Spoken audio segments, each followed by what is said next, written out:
Before crowns, before temples, before anyone carved laws into stone, people were trying to answer one brutal question. How do you survive in a world that can kill you without warning?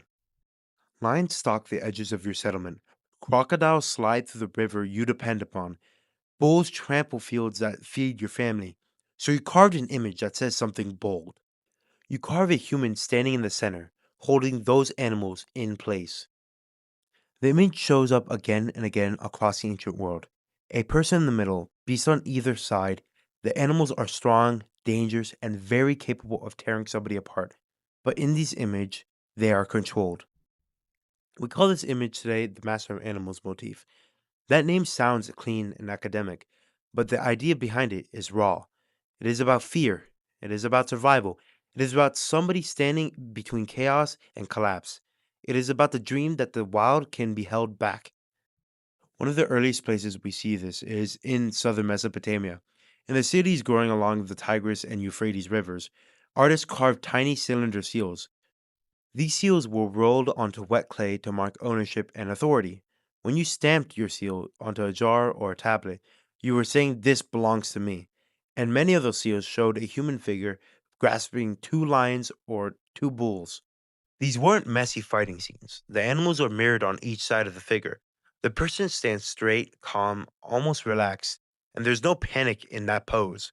The message is simple and strong. Real power does not look desperate. In Mesopotamia, this figure might have represented a hero rather than a god. Later stories, like the Epic of Gilgamesh, tell of a man who wrestled wild beasts and crossed into dangerous lands. The thing is, the image did come first. Long before the poems were written, people were carving the idea that a human could stand against the wild and win. These seals were not just art, they were tools of administration. They marked trade goods, store jars, and agreements. So when the master of animals appeared on these seals, it traveled everywhere that seal traveled. Trade connected Mesopotamia with Egypt long before either region formed a full empire. Objects moved, and with that, ideas moved with them. Egypt during the Naqada II period was experimented with symbols of leadership. Chiefs were becoming something closer to kings, and the massive animals image entered Egypt at exactly the right time. One of my favorite objects that shows this exchange better than anything else is the Gebel el-Arak knife. It was found in Egypt, but the central figure carved into the ivory handle is unmistakably Mesopotamian. He has a thick beard and wears a long robe unlike any other Egyptian dressing, and he stands there gripping two different lions. The lines of the knife are powerful and tense. Their bodies curve inwards toward them, and their jaws are open. Their muscles are carved carefully but not lazily. The man holds them without any restraint. He's not sweating and he's not fighting for his life. It seems like he's simply dominating them. The rest of the knife handle is filled with more scenes, kind of like this, but not really. Boats move across the water. Men are fighting in organized combat. Animals appear in different kinds of contexts. It is like a small world carved into this ivory handle. And at the center of this world stands that man controlling beasts, the master of animals. The blade itself was very beautifully made, but likely never really used in real combat. It shows very little signs of wear, and it was not a practical weapon. It was more of a statement piece than anything else. Holding it would have told everybody around you that you belong to the side of order and power and respect. But honestly, the Egyptians did not just copy the Mesopotamian style and stop there. Egyptian ideas about power developed in their own different direction. Instead of showing constant struggle, Egyptian art leaned towards stability, and the ruler did not want to wrestle chaos forever.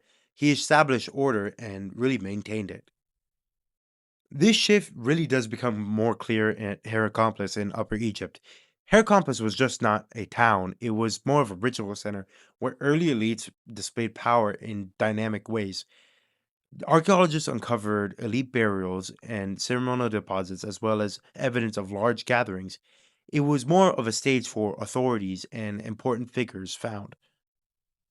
Within Hierakonpolis lies the HK6 Elite Cemetery, and inside that cemetery stands Tomb 23. This tomb dates to the Naqada II period, before Egypt had any official ruler or king. It belonged to a high status individual, likely a proto ruler, and what was buried around him changes everything. See, now get this. Around Tomb 23, archaeologists found graves of wild animals, not sheep, not goats, but wild cattle, baboons, crocodiles, hippos, and even elephants, animals that were dangerous and difficult to control. Some of these animals showed signs that they'd been kept alive in captivity before even being killed. Their bones showed healed injuries and stress patterns from restraint. That means somebody had the resources to capture and maintain them. That means organized labor, and that means authority.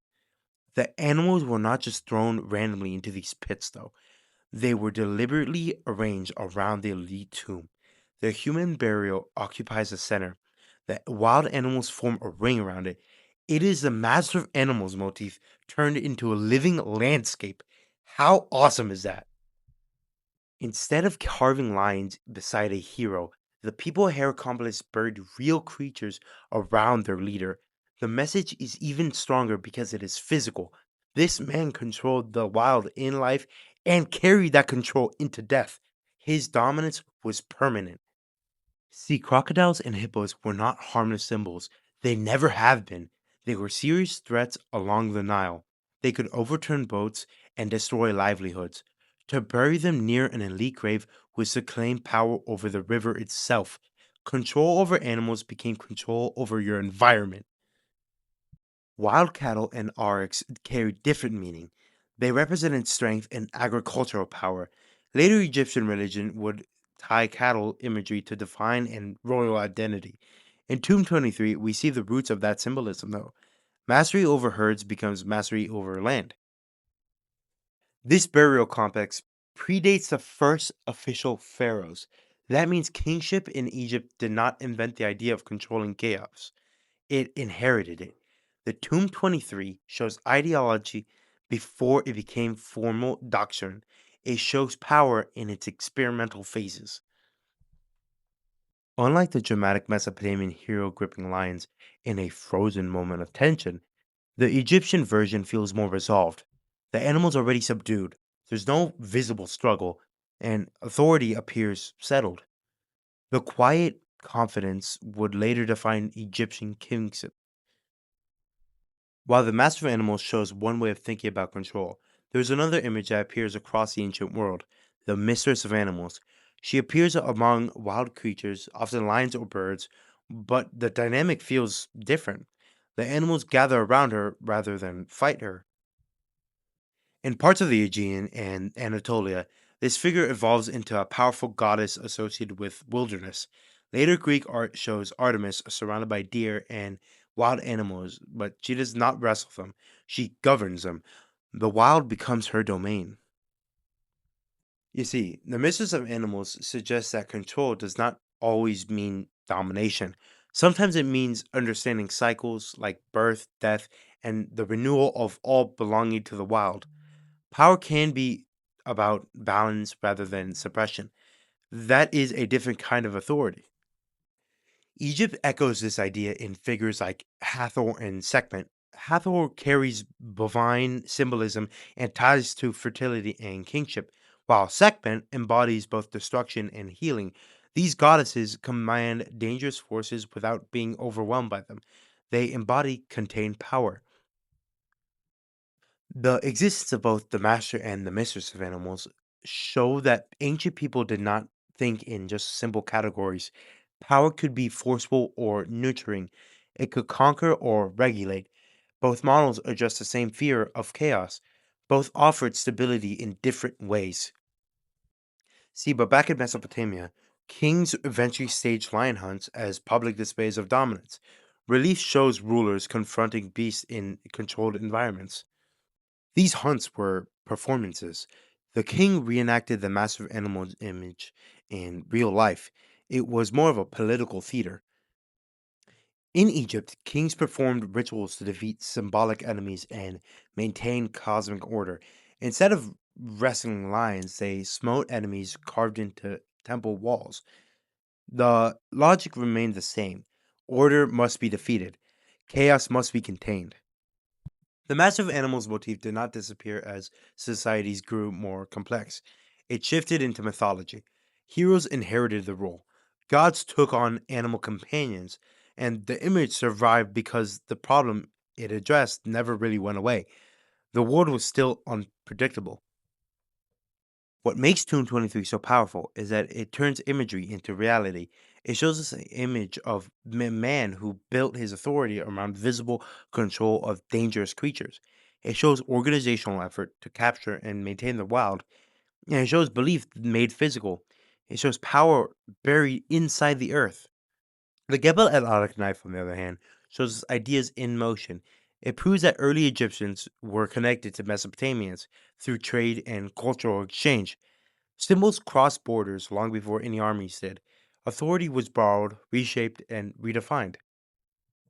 When you compare the knife and Tomb 23 side by side, you see two stages of the same concept. The knife preserves the image of struggle. Tomb 23 embodies the outcome of that struggle. One is symbolic and the other is architectural. Together, they reveal the early rules defined themselves through their relationships to nature. Power was not abstract, it was ecological. If you could not control animals, you could not claim leadership. Control over the wild became proof of legitimacy. But even today, the image still resonates. We still look for figures who promise order. We still respond to symbols of control. We still fear instability. And the ancient carvings speak to our modern instincts. The Master of Animals stands firm because the world feels fragile. The Mistress of Animals stands calm because cycles continue regardless of human efforts. Both respond to vulnerability, but both promise endurance. These ancient images were never passive decoration, they were tools for shaping belief. They told communities who held authority, they defined what leadership looks like. When we study Hierakonpolis and Tomb 23, we are not just studying a grave, we are studying the birth of kingship. We are watching ideology take form, and we are seeing power tested and displayed. When we examine the Gebel el knife, we are not just admiring craftsmanship, we are witnessing the moment Egypt engaged with foreign symbolism and reshaped it. We are seeing identity under new construction. The master and mistress of animals are not just relics of our superstition, they are early attempts to make sense of risk. They are responses to living in unpredictable environments, and they are frameworks of survival. Civilization did not begin with comfort, it began with containment. It began with someone claiming they could stand at the center of danger and hold it in place. That claim changed everything. So, from cylinder seals in Mesopotamian to ivory Nile panels in the Egyptian to animal burials at Hierakonpolis, the message remains consistent. Authority equals control over the wild, stability equals mastery, and leadership equals containment. These ideas shaped the early state and still echo in later myths and religion. They shaped how rulers justified power. They shaped how communities understood safety. And they shaped the birth of political theology. So, at its core, The Master of Animals is about the courage to imagine order in a violent world. The Mistress of Animal is about the wisdom to recognize that the wild never truly disappears. Together, they stand at the edge of history, marking the moment when humans decided that chaos could be framed, if not erased. They mark the birth of kingship, myth, and structured belief, and they remind us that civilization itself began as an act of imagination against fear. I hope you liked this video today. I wanted to try something new and start a video essay channel based on content I've shared on my Instagram at ArchaeoZone and on my TikTok at ArchaeoZone. If you like more content like this, please follow my Instagram and TikTok and subscribe to me, and I will be surely making posts more like this. Thank you so much.